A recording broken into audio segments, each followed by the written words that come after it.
23. J'ai fermé les yeux et j'ai mis les mains dessus, et j'ai tâché d'oublier le présent dans le passé.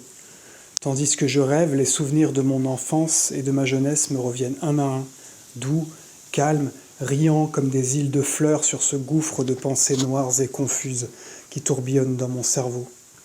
Je me revois enfant, écolier, rieur et frais, jouant, courant, criant avec mes frères dans la grande allée verte de ce jardin sauvage où ont coulé mes premières années, ancien enclos de religieuses que domine de sa tête de plomb le sombre dôme du Val-de-Grâce. Et puis, 4 ans plus tard, m'y voilà encore, toujours enfant, mais déjà rêveur et passionné. Il y a une jeune fille dans le solitaire jardin.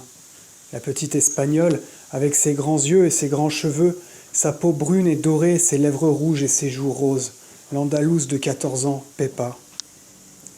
Nos mères nous ont dit d'aller courir ensemble, nous sommes venus nous promener. On nous a dit de jouer et nous causons, enfants du même âge, non du même sexe.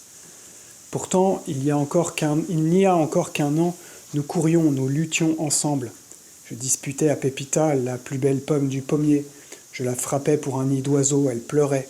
Je disais « c'est bien fait » et nous allions tous deux nous plaindre ensemble à nos mères qui nous donnaient tort tout haut et raison tout bas. Maintenant, elle s'appuie sur mon bras et je suis tout fier et tout ému. Nous marchons lentement, nous parlons bas. Elle laisse tomber son mouchoir. Je le lui ramasse. Nos mains tremblent en se touchant. Elle me parle des petits oiseaux, de l'étoile qu'on voit là-bas, du couchant vermeil derrière les arbres, ou bien de ses amis de pension, de sa robe et de ses rubans. Nous disons des choses innocentes et nous rougissons tous deux. La petite fille est devenue jeune fille. Ce soir-là, c'était un soir d'été, nous étions sous les marronniers au fond du jardin. Après un de ces silences qui remplissaient nos promenades, elle quitta tout à coup mon bras et me dit « Courons !» Je la vois encore, elle était tout en noir, en deuil de sa grand-mère. Il lui passa par la tête une idée d'enfant. Pépa redevint Pépita, elle me dit « Courons !»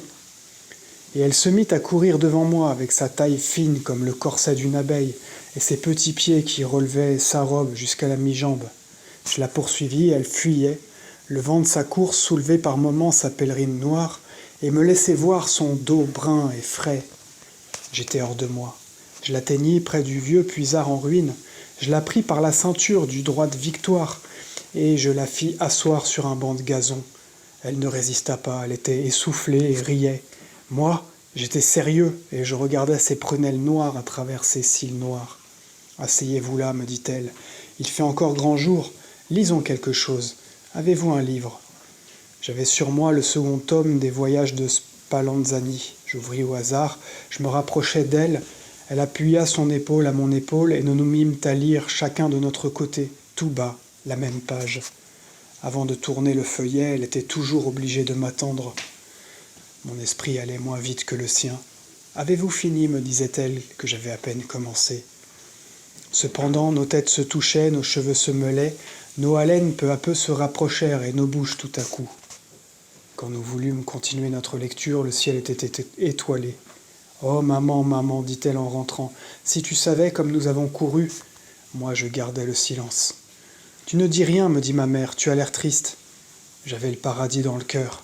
C'est une soirée que je me rappellerai toute ma vie. Toute ma vie.